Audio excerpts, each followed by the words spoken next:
Hey folks, my name is Ramy Khalil, and I'm here talking with Whintey Kahn. Whitney is an activist in the Teachers and Educators Union here in Seattle, the Seattle Education Association. He's also a member of the Democratic Socialists of America, DSA, and he's also one of the organizers of a coordinated effort of labor activists who just recently succeeded in kicking out the Seattle Police Officers Guild out of the Martin Luther King County Labor Council. The Labor Council is a local affiliate of the National AFL-CIO Labor Federation. So, Whitney, why did the union members want to kick out the Seattle Police Officers Guild out of the Labor Council? Yeah, so first, just a little context. It is 11:57 p.m., and we are just two crazy socialists still up. So that's why, if anyone's at home wondering, why are you just interviewing one white guy? This was a really... this was a movement. I mean, this was bringing the Black Lives Matter movement into labor. We had this amazing rally, which was dominated by powerful speakers from all these different unions, many people of color, Black educators, Black workers speaking. It was really phenomenal. And to answer your question, why did union members want to kick out SPOG? I mean, things are shifting with this movement, right? There was an argument made in 2014 when they brought SPOG in, the Police Officers Guild, that we should stand with our brothers in blue. And now it's we should stand with our brothers and sisters in Black and brown communities who are getting killed by the police. And that's a working class issue. And that is an argument that makes much more sense to me. But it's one that got resonance and got majority support tonight. And that was due to a lot of organizing from a lot of people. But it's the one that really makes sense because this is a working class issue at the end of the day. Yeah, and I know that the Seattle police have killed a number of Black and brown people in this community. There was Charlene Wiles, there was John T. Williams, who's a Native American. So I get it. The list goes on. I mean, 1,000 people across the country every year. So exactly. So you and others organized a rally today, and I understand there was hundreds or maybe 1,000 people there, and it took place while the Labor Council was meeting and deliberating whether or not to kick out the Seattle Police Officers Guild. Could you just describe more where the rally took place and how it all came together? Yeah, so I mean, the question really cuts to the heart of why we're putting this video together in the first place. Now is the time that these things can really happen. It's the energy of the movement, this mass movement that's allowing these possibilities. And so what happened was there were some educators in the Highline, neighboring to Seattle, sort of Highline School District, who put together a petition for Black, Indigenous, and people of color workers to sign saying we want SPOG, Police Officers Guild, out of the Labor Federation, this MLK Labor Council. And there was a DSA member, was one of the folks who helped push that forward in Highline, and he talked to me, and we got to talking and talked with other folks and helped to, build this and push this forward. They passed a vote in Highline. We passed a vote in the Seattle educators, and sort of just very quickly we started hearing about other people were already thinking about this and thinking about pushing it. And then we got together with brought together some of the other DSA Seattle Union activists, and someone, it might have been Bo, said, let's put together a signal chat. And then people just started adding folks to it. Wow. And really soon it just started snowballing. We got some organizing together. And we had people from, I think, at least 25 different unions who were involved. And we said, let's do something. Let's bring the movement into this meeting. Let's not allow it to be closed doors. It should be, the labor movement should be open. It should be fighting for the whole working class and bring that energy in. That energy is the only thing that could change things. And so we had over 1,000 people out today. And the rally took place at the Chaz, right? Can you explain what the Chaz is, or the CHOP now? Yeah. So this is an area that was sort of taken over by protesters at the. It's right near a police precinct that was abandoned. They used horrible like tear gas, even though it was they were under a ban. And they did, there was one day there was a guy who came through and tried to sort of Charlottesville the whole place. He rammed his car through and then shot a protester. I mean, but now the police are gone and the protesters have occupied the whole place and made it really a center of organizing. So we wanted to have it in that space. Which used to be called the Capitol Hill Autonomous Zone, and now it's called the Capitol Hill Organized Protest. But you guys were trying to connect your rally with other protesters, right? Yeah. I actually don't love either of those names. I feel like they don't really sort of center really what the whole thing is about. But that's sort of neither here nor there. But it is a really powerful thing. Trump certainly doesn't like it. He keeps tweeting about it. That's true. He doesn't like the thing. I don't like the name. I think he wouldn't care about the name, but I'll defend the thing to the hilt. And it really is. It's become a center of sort of art and expression and organizing. And there's speak outs every day. And this demonstration was a perfect sort of addition, fit right into that. And it was in the middle of the park. It was a beautiful day, and we had all these wonderful speakers speaking about how labor could fight for a better world. And so you and other union activists had this rally to put pressure on the Labor Council while the Labor Council was meeting. What happened actually in the Labor Council? How did the vote go down? How did the debate go down? Well, yeah, I was definitely more focused on the protests, but we had, different unions lined up, and I heard that the folks that spoke in favor of expelling the police from the Labor Council spoke fantastically, gave impassioned speeches that sort of reflected the experience of members in their union. Unions who we even didn't expect, people that work, social workers that work alongside of police, a whole host. It was a really diverse coalition of folks that came together and spoke powerfully and were reflecting the power of this movement that is really making every oppressive system and hall of power sort of tremble to the core. It's so amazing to see that happening. And what was there opposition inside the Labor Council, or was it? Yeah. What was the vote like? What was the debate like? So there was definitely opposition. Okay. It's not sort of just a beautiful, all things are flowers and nice and done with it. And they were quite organized. A lot more of the sort of building trades, most of the firefighters, but not all the firefighters. And sort of these Boeing machinists and other sort of big, sort of more conservative leaning unions. At this point stuck to their guns.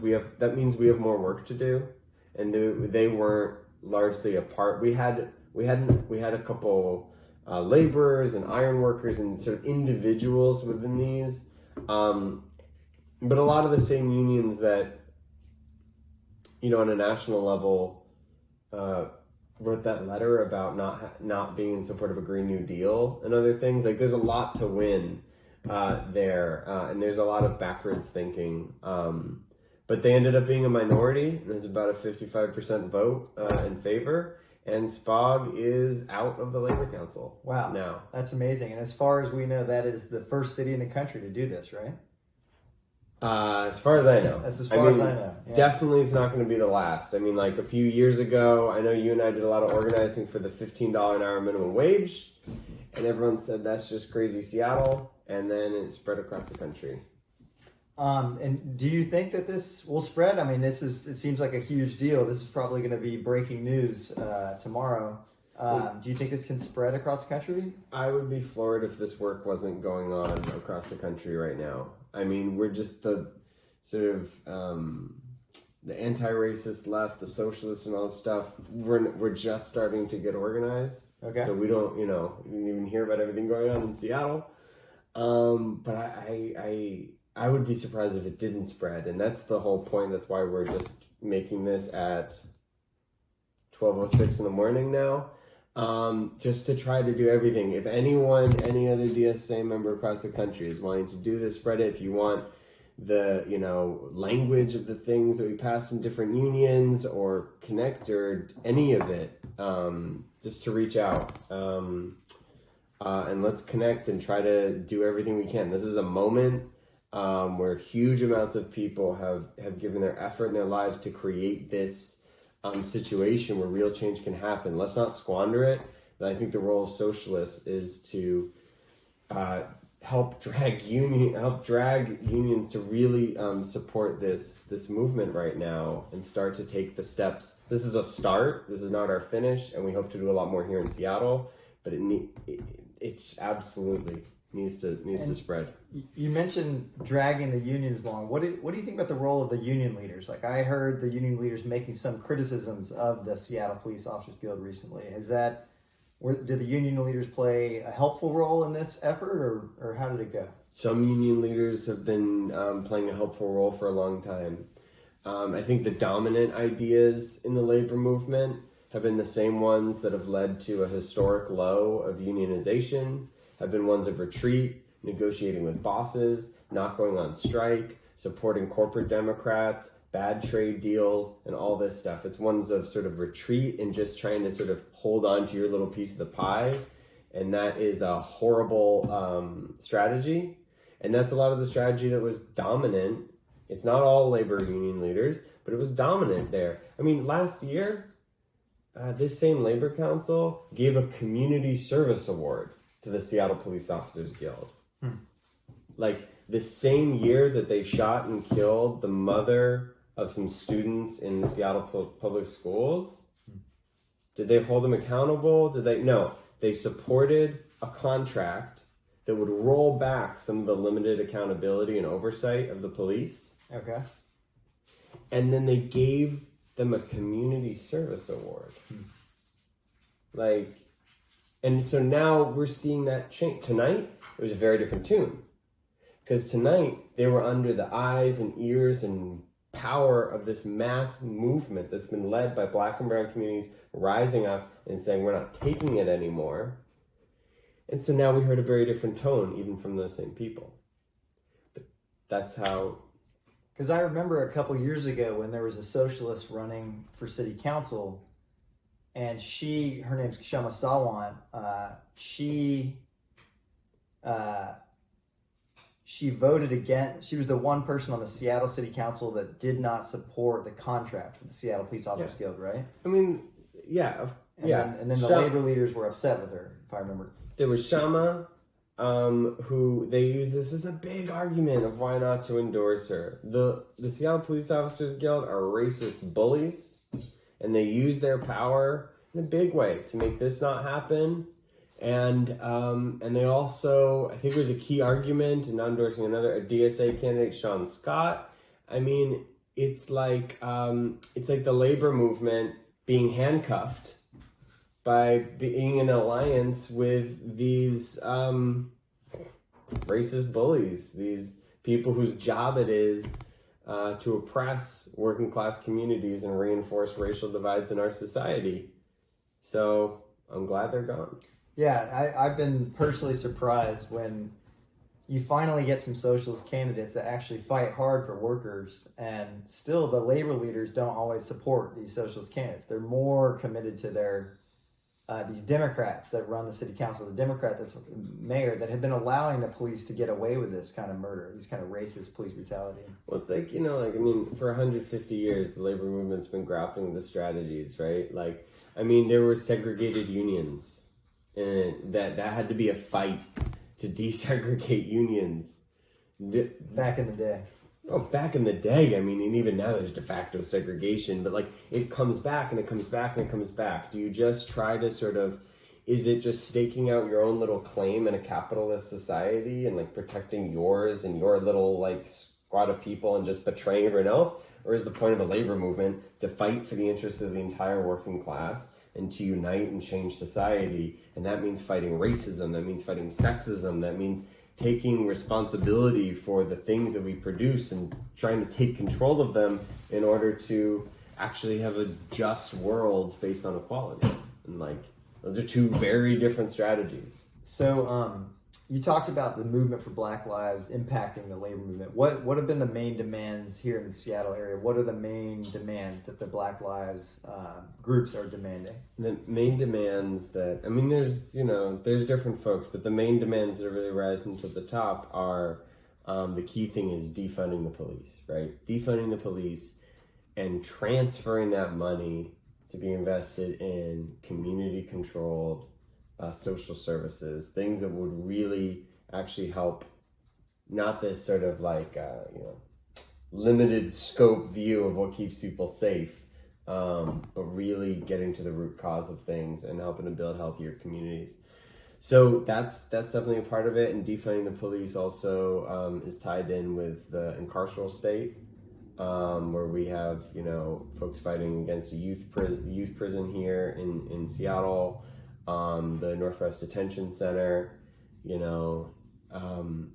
all of that, and really trying to invest in other things. So that's something that our union passed a resolution saying we are, the Seattle Education Association is in favor of immediately defunding 50% of the police budget this year, as well as getting police out of our schools. Counselors, not cops, is really what we need in schools. But really for this, getting SPOG out of the MLK Labor Council is a start. We need to push these other demands in there as well. We need to make sure we are snowballing this so that labor stands with the movement for Black liberation and to really be a champion of the entire working class, which baby steps. This is a good one. So, you and others made history tonight. We kicked SPOG out of the Labor Council. What comes next? Like, where should things go from here? What ideas could you share with anyone who's watching? Well, there were a bunch of DSA folks involved, but there was really a lot of people that went in, and these Highline educators that started it. It was really something, all this organizing, we all make I think we all make that stuff together, but you asked what comes next. Are there any upcoming demonstrations or actions or...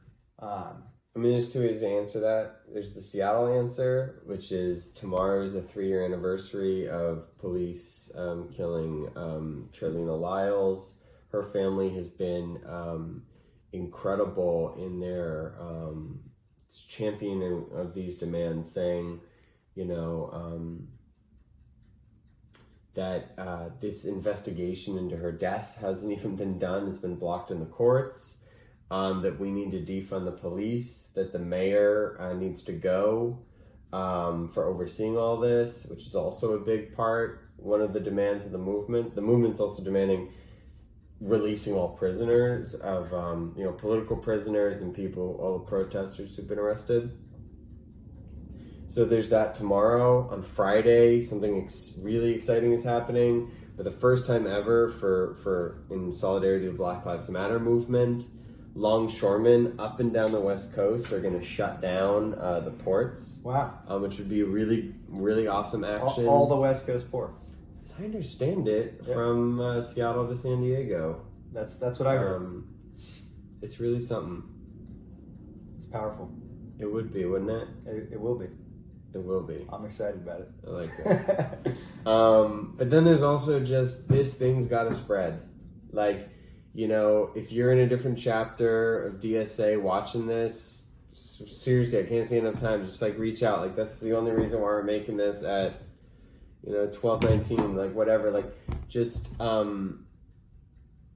reach out, let's get organized, and talk to your coworkers about passing these things, measures to stand with the movement. Get your union to stand with the movement.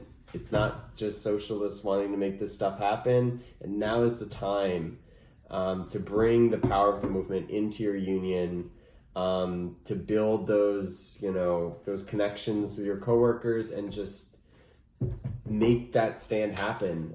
Because right now, a lot of unions are standing opposed to the movement, and that is a way for labor, organized labor has been dying on the vine with that. But now is the time this stuff can really change, and this movement is making the impossible possible. And it's an exciting time. So any socialist, we got to do everything we can to help make it happen today. Awesome. Well, thank you so much, Whitney, and congratulations again to you and others who helped make this happen. It's truly historic. I do hope it spreads across the country. I think it will. I think you're right about that. Again, this is Whintey Kahn. He's a member of the Seattle Education Association, the Teachers and Educators Union here in Seattle. And my name is Ramy Khalil. I'm a member of the local council of Seattle Democratic Socialists of America, and also I'm a co-chair of the Afro Socialists and Socialists of Color Caucus.